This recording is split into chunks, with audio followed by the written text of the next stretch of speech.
These are the best books of the year, each year, for the past 100 years.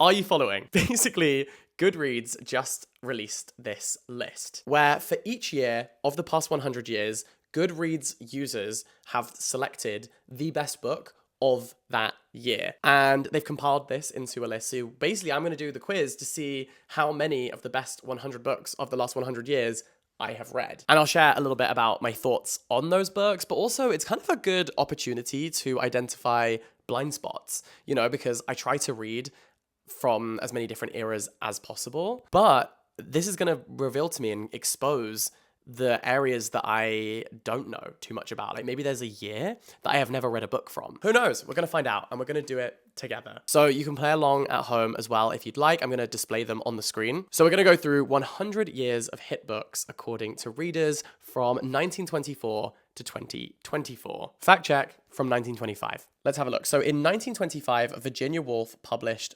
Mrs.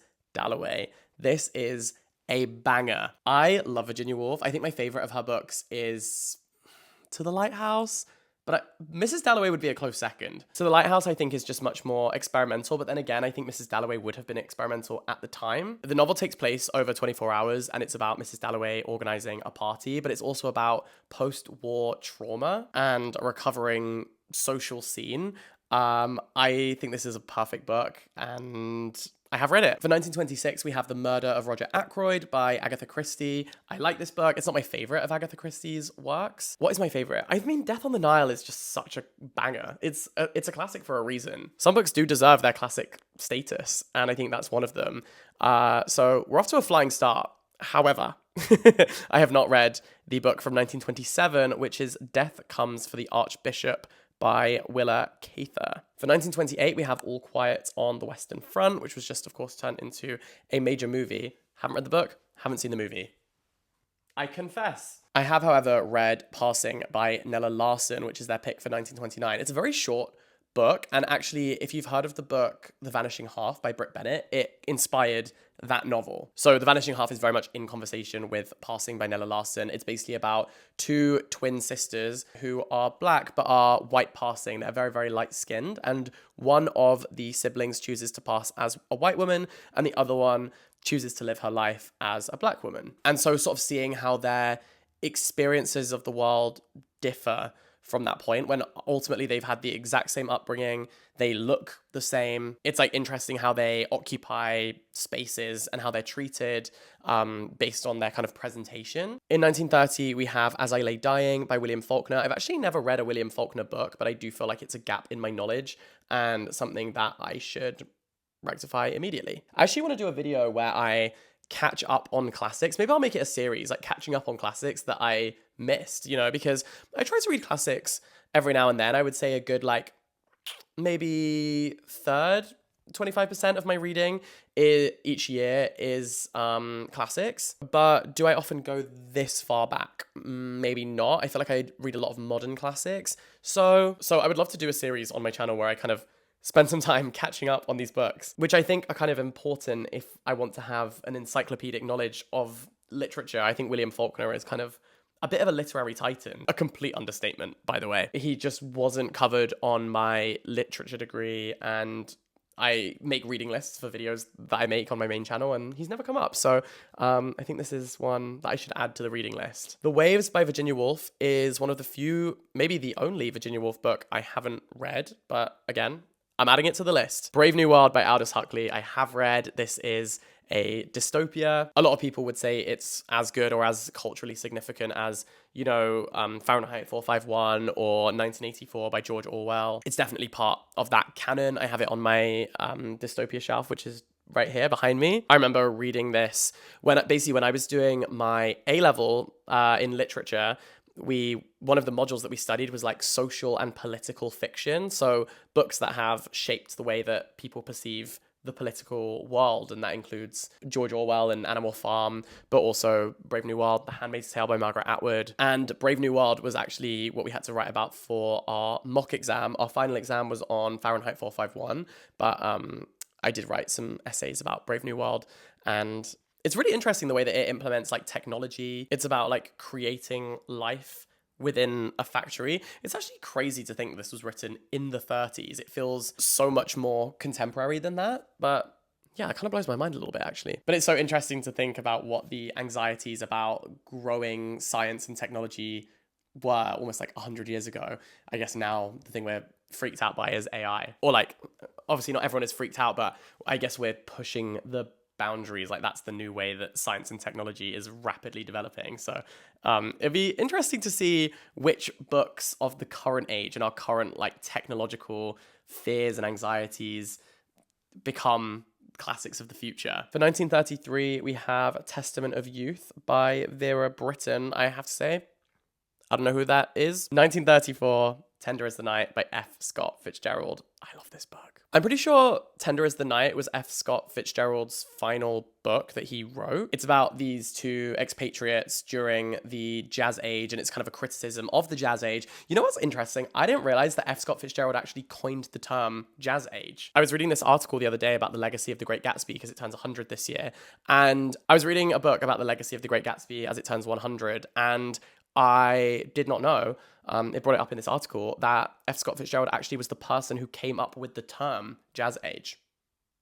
That's cool. This book kind of speaks about that lost generation in Europe in the 1920s, about a psychiatrist who falls in love with his patient. But of course, F. Scott Fitzgerald was like truly one of the great American novelists. Again, I want to do a video on like the great American novel. I think that's what I'm going to write this week. So watch this space. Okay, so of our first 10, I have read 1, 2, 3, 4, 5. Okay, 50%.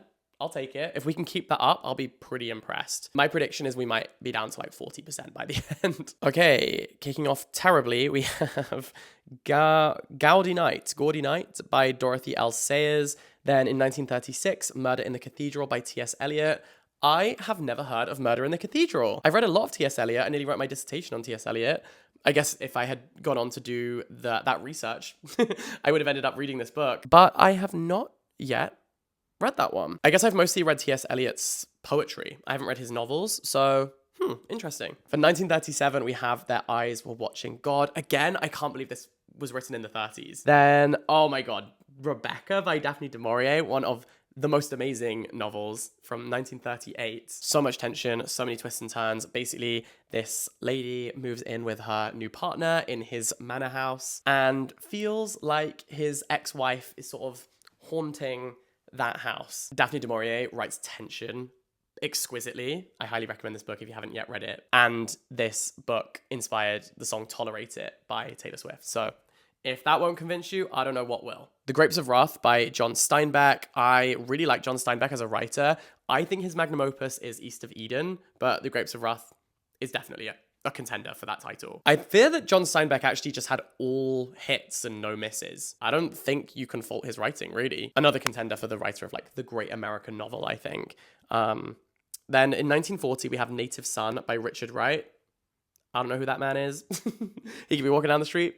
I wouldn't know a thing. Sorry to that man. And then in 1941, we have The Library of Babel by Borges. I have not yet read a Borges book, but I do have his book Fictions, which is on my reading list for next month. I'm doing this reading challenge, and that is one of the books I am 100% reading next month. So that will have changed in 30 days. Come back to me then. The Stranger by Albert Camus, set in French-occupied Algeria. This is one of the most insane books you will ever read. It's this like completely disillusioned, desensitized narrator. It opens by him talking about his mother's passing, but he can't even place like which day it was that she died. Very existentialist, nihilist. Albert Camus truly is the great, also sometimes referred to as the outsider. The Little Prince. I have been wanting to read this book for the longest time. I've been saving it until my French is good enough to read it in French. And I will say I have been slacking. I've become kind of like stagnant in my French ability because I haven't been doing lessons recently. I need to get back on it. Le Petit Prince. So we'll get there one day. No Exit by Sartre. I also haven't read. This was really a time that the French were thriving. The Glass Menagerie I have read by Tennessee Williams. In 1946, we have The Member of the Wedding by Carson McCullers. I think that Carson McCullers also wrote The Ballad of the Sad Cafe, which I have read, but this one I have not. Diary of a Young Girl by Anne Frank, I have read. I Capture the Castle by Dodie Smith, I have read. In 1949, George Orwell drops An absolute literary bombshell. This is 1984. This book changed my life forever in irrevocable ways. This is the book that made me want to study literature. This is the book that made me realize like what literature can be and can do. And you know, this book has penetrated the lexicon. People would refer to things as Room 101. We have a TV show called Big Brother. That's from 1984. This book is timeless. It's universal. It's brilliant. George Orwell did what needed to be done. Then we have in 1950, The Lion, the Witch and the Wardrobe by C.S. Lewis. I mean, come on, who hasn't read that book? And Greta Gerwig is adapting it for Netflix, which I'm very, very, very excited about. I studied C.S. Lewis as part of my degree when we were studying nonsense literature, which really didn't stand the test of time. I mean, those poems from the time are still very well known, but nonsense poetry, nonsense literature was really like a wrinkle in time. Ooh, 1952, we have Invisible Man by Ralph Ellison. This has been on my TBR for the longest time. Again, this is one of those books that like, I own it. I haven't got around to reading it yet. And I know that when I do read it, it will be a life-changing experience. Like, it's an experience I'm excited to one day have. So maybe if I do a video on reading classics that I've missed over the years, that would be one of them. Then we have Fahrenheit 451 by Ray Bradbury. Incredible book. I actually just made a TikTok about this book because designers have gone to town with innovative versions of this book. So it's about book burning and censorship, and someone made a version of this book where the number 1 on Fahrenheit 451 is a matchstick, and then the spine of the book is striking paper, so you can literally start a fire using this book, which I thought was such a cool way of reclaiming the imagery of the novel. It's called Fahrenheit 451 because Fahrenheit 451 is the temperature at which paper burns. So then there's also another version of the book which is coated in asbestos, so it makes it fireproof. And then what was the other one? There's a version, the 60th anniversary edition. There's a book on the cover, it's just printed, but it looks like a book, but also a matchbox, which I thought was really smart. Oh yeah, and then there's one where the pages are coated in this like heat activated balm, I guess, or like cover. So you can actually only read the words when you put it near a candle or like by a lighter, which is just genius. I love that people have been so inventive when it comes to this particular book. So yes, that feels in its rightful place here for 1953. 1954, we have The Fellowship of the Ring by J.R.R. Tolkien. I have read this book. It is mostly just creatures walking. My favorite fact about Tolkien, which I spout at any moment humanly possible, is that Tolkien used to work for the Oxford English Dictionary. And so a lot of the words, he was working on definitions for words beginning with W. And so the definition that we still use for some words beginning with W were written by the same person who wrote The Lord of the Rings. Isn't that mental? Like, for example, he wrote the definition for the word walrus. That's Tolkien. Anyway, next for 1955, we have Lolita by Vladimir Nabokov, one of the most misunderstood books of all time. If you read this book and thought it promoted pedophilia, I'm sorry, you need to reread it. You need to reread this book because it's an unreliable narrator and you are reading from the villain's perspective. But that doesn't mean that the author was justifying the actions. If anything, it's signifying how horrendous this character is. But the point of it being from his perspective is that you see the way that he like justifies things to himself and the way that he is trying to like convince himself, or even that he genuinely believes those things. However, a character's view and the author's view are not always the same thing. So it drives me crazy when people get confused between like the concept of a Lolita, that being like sexualizing children and being deeply inappropriate with young people, versus the book Lolita by Nabokov, which is drawing attention to those things and being like, look how horrendous. Okay, I get heated about this because I've had it where I've spoken about how brilliant this book is and people have been like, oh, so you support pedophilia? No, obviously not. Literally the opposite. Read the book and then let's talk. And if you think it promotes pedophilia, read it again. Anyway, next we have Giovanni's Room by James Baldwin for 1956. I mean, one of the best books of all time. This was a banging time for literature. I'm looking at this list and I'm like, damn, this was a great decade for books. Giovanni's Room is such a small volume, but so heartbreaking. It's actually one that I recommend to people who are trying to get back into reading and want to read something that is meaningful and like literary fiction. It's about an American man who is living in Paris. It's this guy called David who falls in love with another guy called Giovanni, and Giovanni's room is the place he feels most at ease and most comfortable in the whole world, but that is problematized by a homophobic world or a heteronormative world. And as a result of betraying that relationship, he ends up feeling just so deeply isolated. This is such a moving novel. And if you haven't read it yet, this is your sign. It is about damn time. For 1957, we have On the Road by Jack Kerouac. This is the great kind of road trip novel, which I think reading it now, it doesn't have the same oomph and innovation as it maybe once felt like it had, just because at the time that hadn't been done before. Now I think it's been done better. This was written in like 3 weeks or something insane like that, and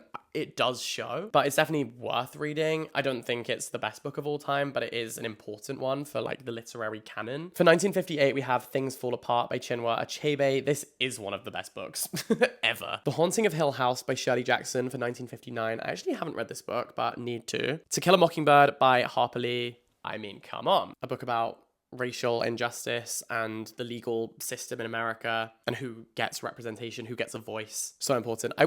I'm very intrigued to read the sequel. Have any of you read the sequel that Harper Lee released? I would love to know if it's worth reading. I also would love to see, maybe there's already been a movie about Harper Lee and Truman Capote's friendship. Actually, I'm going to Google whether that's ever been made, because I would love to see that. Has that ever been made?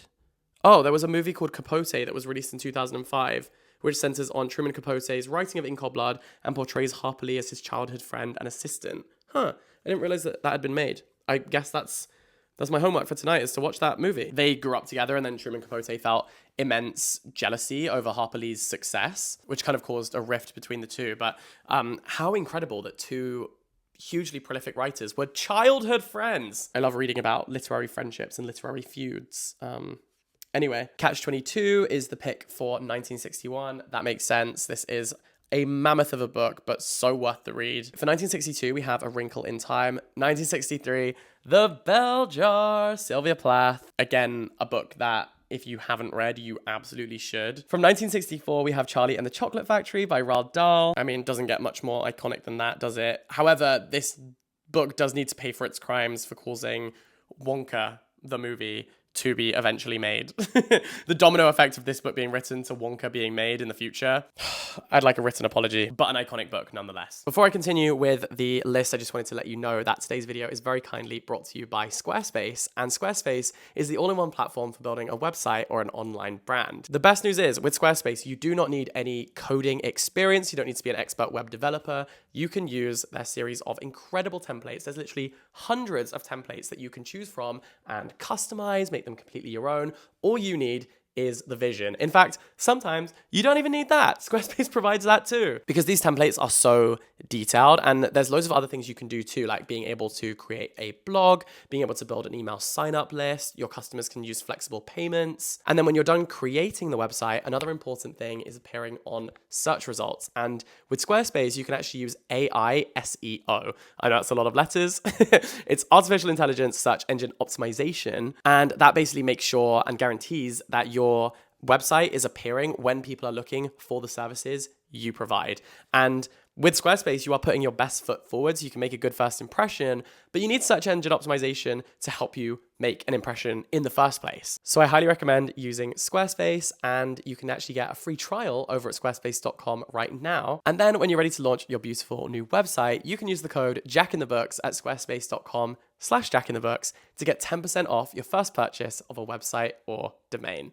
You're welcome. So now, on to the next. 1965, we have Dune by Frank Herbert. You know how I feel about this book. I think this book is terribly structured. It's not good storytelling. However, I will say the world that it creates and its political commentary is very, very important, and what it has gone on to inspire. And I also think the film adaptations are brilliant. This is one of the cases where I actually think that the film is better than the book. I'm just saying. They did such a good job with the most recent Dune adaptations. I really think they're like perfect movies. The book, however, has some flaws, has many, many flaws, and I'll talk about them all day if you would like me to. But I think no one wants that. And I think over the years, I've said enough. In 1966, we had Wide Sargasso Sea by Jean Rhys. This is it's kind of like fan fiction, literary fan fiction in a way, for the book Jane Eyre. In Jane Eyre, Bertha is kind of this like mad woman in the attic. And in Wide Sargasso Sea, we get this kind of colonial study which considers Bertha being taken from her home. So it's kind of this colonial feminist analysis, and it's genius and such a great companion piece to Jane Eyre. I think it actually makes Jane Eyre even better. And that is the way we should be doing books inspired by other books. So cool. 100 Years of Solitude by Marquez. I mean, I will never forgive this book for the number of characters that have the exact same name. This book is a fever dream, but it kind of was the advent of magical realism in the way that we understand it now. So it's iconic. Come on. 1968, A Wizard of Earthsea by Ursula K. Le Guin. I've read a lot of Ursula K. Le Guin, but not this one. I Know Why the Caged Bird Sings by Maya Angelou. Well, of course. 1970, The Bluest Eye by Toni Morrison. I know that's right. I know that's right. The Bluest Eye is the book of Toni Morrison's that I think gets banned the most, or has maybe been the most controversial. I guess like her most famous novel that she wrote is Beloved. I think her best book is Sula, but her most experimental is Jazz. So there's so much in her kind of literary arsenal to explore. The Bluest Eye is kind of, it sort of holds up a mirror to American society and says, this is what you are. Toni Morrison, of course, it was American. Like, this is what we are, is what she was saying. And it's basically about a little girl at school who is so jealous of the girls in her class with blue eyes, and she dreams and dreams of having blue eyes like they do. So there's that commentary on race in America, but also it's a harrowing book. Like, this is not for the faint-hearted, let me tell you. So approach with caution, but do approach. It's so genius. And Toni Morrison will just casually deliver an absolute zinger of a line that you just don't even see coming. And she's just, the same with James Baldwin, I think, who we'll see again later in the list. I just glanced forward a little bit. But for now, for 1971, we have The Exorcist. For 1972, The Stepford Wives. 1973, The Princess Bride. I haven't read any of those three books, but I have read If Beale Street Could Talk from 1974.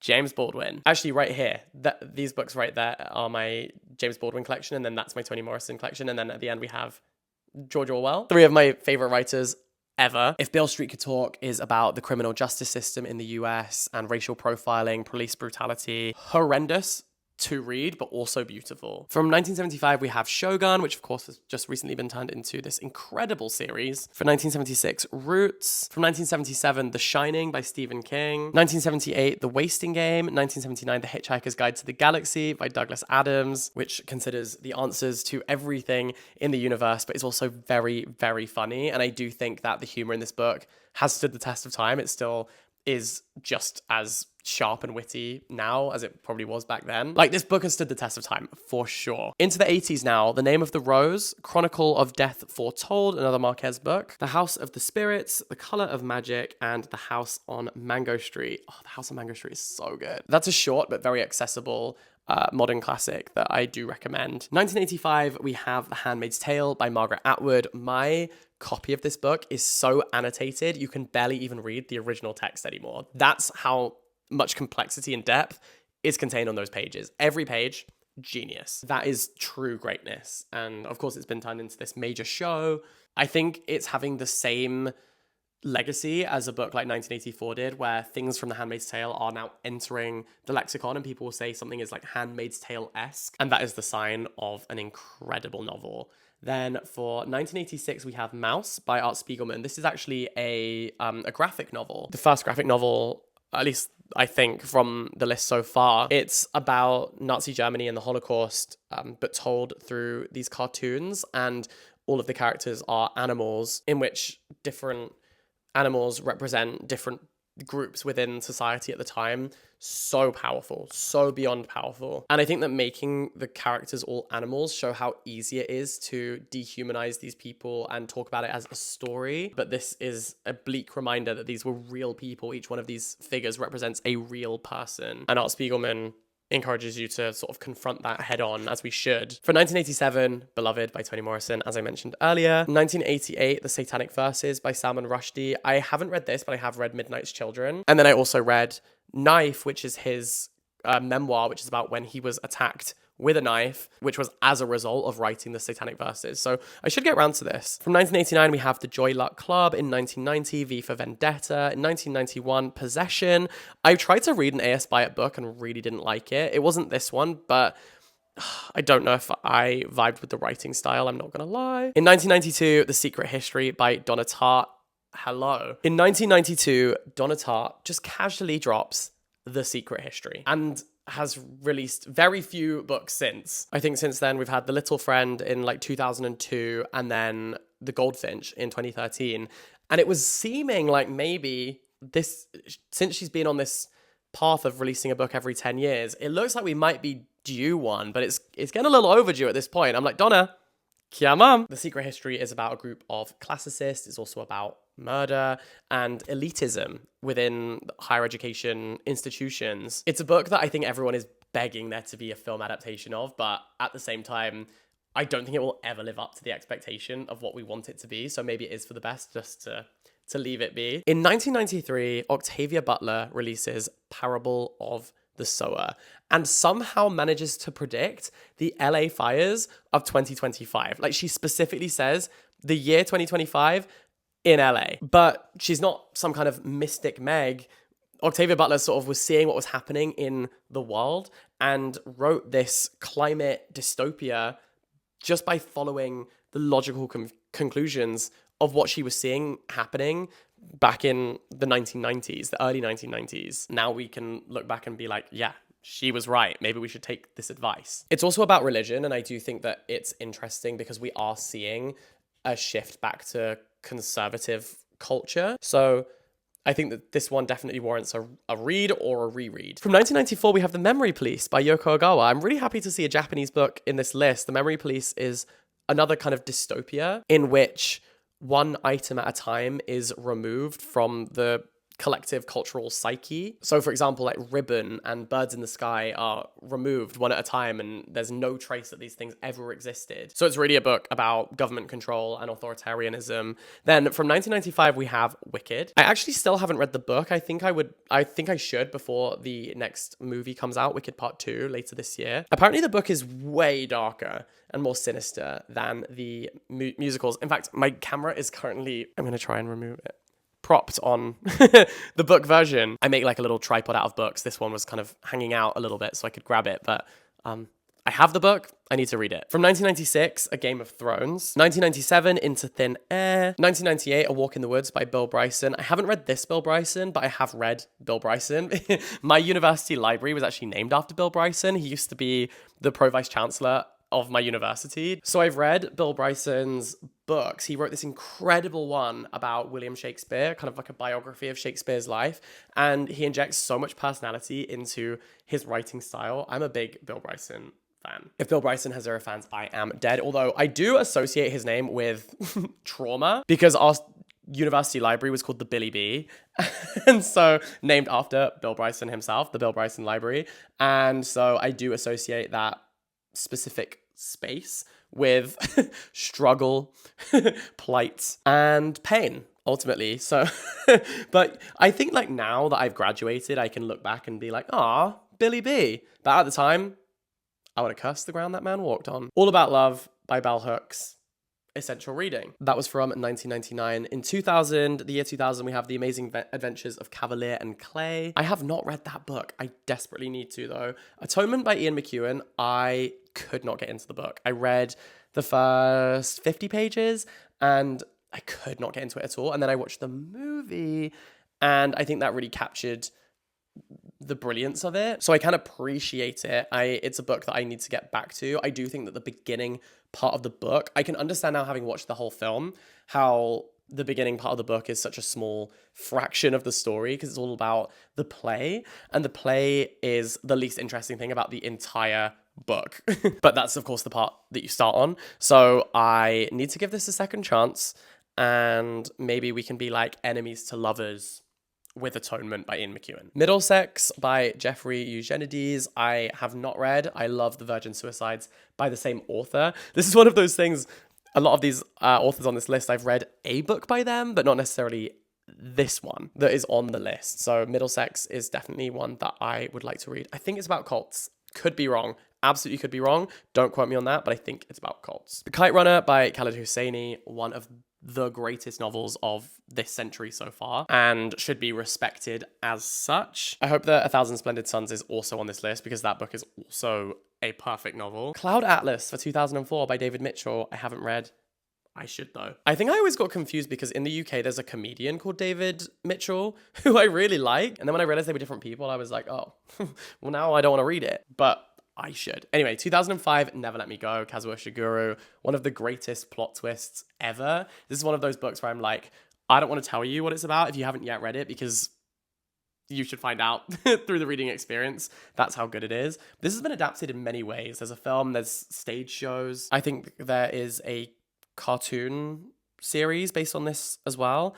But Kazuo Ishiguro is incredible. I would read anything he writes. The Road by Cormac McCarthy is in my little stack right here. It's at the top of that stack of my next reads. I want you to know that. I actually didn't realize this until recently, but part of the video game and then show The Last of Us is based on The Road by Cormac McCarthy. And that's what's kind of brought it back into my brain space, I guess. At the front right here. In 2007, In the Woods by Tanner French. I don't know anything about this book. I'm very sorry to say. 2008, The Hunger Games. Suzanne Collins only writes when she has something to say. And I think that is so powerful. The Hunger Games is, I'm including this in that list of like 1984, The Handmaid's Tale. And I think The Hunger Games is the next kind of successor of this title of a dystopia that changes the world. Truly, you know, people will refer to things as being Hunger Games-esque. People will say I volunteer as tribute. There are so many phrases from the Hunger Games that have entered culture. And I've just finished Sunrise on the Reaping. So good. Just all the magic of this first novel. I think Suzanne Collins is an absolute hero. And we need to be talking about the Hunger Games now more than ever before. Cutting for Stone, I have read. The Immortal Life of Henrietta Lacks, I have not read. I feel like my BookTube license should be revoked. 2011, we have The Martian by Andy Weir. I haven't read The Martian, but I've read Project Hail Mary, and I'm not a massive sci-fi guy. Project Hail Mary, I think, is a perfect 5-star, 6-star even novel. It is about a guy who goes into space. He wakes up and he's on a ship traveling far away from the world in order to save the planet. So Andy Weir, I am familiar with your game. I know what you're capable of, because Project Hail Mary had me weeping over this like alien robot thing, which I never thought I would care about. So The Martian, I would like to read at some point. Gone Girl by Gillian Flynn, well, yes, of course. Crazy Rich Asians, well, yes, of course. Station 11 by Emily St. John Mandel. The Fifth Season for 2015 by N.K. Jameson. I actually haven't heard of this book. That feels like I should know it, but I don't. And then I actually think the rest of the list, I've read every single one, which I'm very proud of. The Underground Railroad by Colson Whitehead is my least favorite of the Colson Whitehead books I have read. He has this amazing book called The Colossus of New York, which is all about the experience of being in New York at different times of day in different areas, and it is absolute genius. It's so good. The Underground Railroad, I don't know. I think that the storytelling, I just couldn't vibe with. I felt like certain characters, they just disappear for a little bit. There are lots of things that aren't considered. It's a deeply, deeply important story that should be told about the slave trade, but I don't think it's told that well. I'm sorry to say. This is one of those books I do just feel is like deeply overrated. Pachinko by Min Jin Lee is another one I think is deeply overrated. The first third of that book, one of the best things I have ever read and will ever read. The final third, total mess. She completely loses control of it. And I just wish she'd turned this into like 3 books. Like I wish this had just been a trilogy rather than a 3-part thing, because the first third is so detailed and deeply considered. It feels like that was really edited and cared for. And then by the final third, she's just like, at the beginning of the page, she'll introduce a character. By the end of the page, they've been killed off. And you're like, how do I don't really connect with any of these people anymore. For 2018, we have Circe by Madeline Miller, the queen of Greek mythological feminist retelling. She kind of started a whole movement with Circe and Song of Achilles, which I think now has been sort of beaten to death. I actually feel quite bad for her because she's been working for like since 2018 on a Persephone retelling. And I think, unfortunately, by the time it comes out, everyone's a little bit over it, which is such a shame, because it's kind of like she did something really well, and then so many other people attempted it and did a pretty good job in some cases, that we kind of have this fatigue with Greek mythological retellings. I actually think she would do well to lay low for a little bit longer. Ask me 2 years ago and I would have been like, Madeline, I'm knocking down your door begging you to release Persephone. But now I honestly think she would benefit from laying low for another 5 years and not releasing it, just so that people have that appetite for Greek mythological retellings again, because it's kind of done. I think it's kind of over now because everyone rewrote everything. Then On Earth We're Briefly Gorgeous by Ocean Vuong. Stunning. Just poetic, lyrical. Just like if you blended this up in a in a fruit smoothie blender, the result would just be liquid poetry. Like that's what Ocean Vuong poured into this book. And I implore you, I highly, highly recommend listen to interviews that Ocean Vuong has done about this book. Any podcast. He is so eloquent. He cares so much about this project. It's about a Vietnamese guy writing letters to his mother who he knows will never be able to read them. So he just like pours his heart out, but he's addressing her, and so moving. The Vanishing Half by Britt Bennett.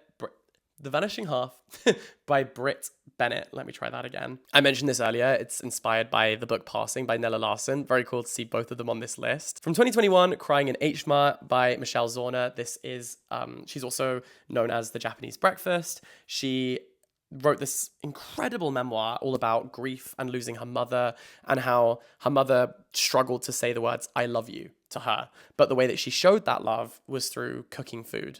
And so Michelle Zorner goes to H Mart and looks at all of these foods, and like that's the way that she feels connected to her mother again. This fucked me up. Oh my God. Just so powerful. Demon Cophead from 2022 by Barbara Kingsolver.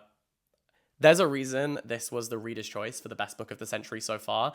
It's that good. It is that good. Women's Prize winner, Pulitzer Prize winner. This character jumps off the page. It is a masterclass in writing a brilliant character and a fully fleshed out character inspired by David Copperfield by Charles Dickens. I went to a talk when Barbara Kingsolver won the Women's Prize. She said that she went to Charles Dickens's old house, saw his old writing desk, and he spoke to her from beyond the grave. Yes, this is a serious thing that she said, and told her to write this book. And you know what? Fair play. You're allowed to be a little crazy if you write something this good. In 2023, The Fourth Wing by Rebecca Yarros. The less I say about that, the better. The Fourth Wing itself, I think, is okay. It just gets worse and worse from there. Like Iron Flame, terrible. As a sequel, just horrendous and definitely rushed. Fourth Wing, yeah, sure, whatever. I mean, it was a huge book. Interesting that Harry Potter wasn't on here. But yeah, okay, Fourth Wing. Or 50 Shades of Grey. I feel like that was quite such a significant book the year it was published. Anyway, we wrap up with 2024 and James by Percival Everett, which you may remember me talking about in my Best Books of the Year video that I just published on my main channel. And that tells you all you need to know about how brilliant this is. It is a retelling of Huckleberry Finn by Mark Twain, but from the perspective of Jim the Slave, and it gives him a voice, and it just makes him not just this one-dimensional figure that is used almost as a plot device in Huckleberry Finn. In this book, he is treated with dignity and respect, and it's so powerful. So I highly recommend this book. So I'm going to count up how many of these I read. Let me know how many you read in the comment section down below. 1, 2, 3, 4, 5. Okay, I have read 56 of the books on this list. And you know what? 56%, I'll take it. I will take that, absolutely. Especially because I'd read a lot of these authors, but not these particular books. But I do think I've identified some gaps in my knowledge, you know? And so this has been an education. Thank you very much for watching. Let me know how many, I would love to know who got the most, who has read. If you've read more than 70 of these, I think you're absolutely incredible. That is extremely, extremely impressive. So let me know in the comment section down below. I hope you have a wonderful day. Thank you to Goodreads, of course, for compiling this list, and I'll catch you next time. Bye-bye.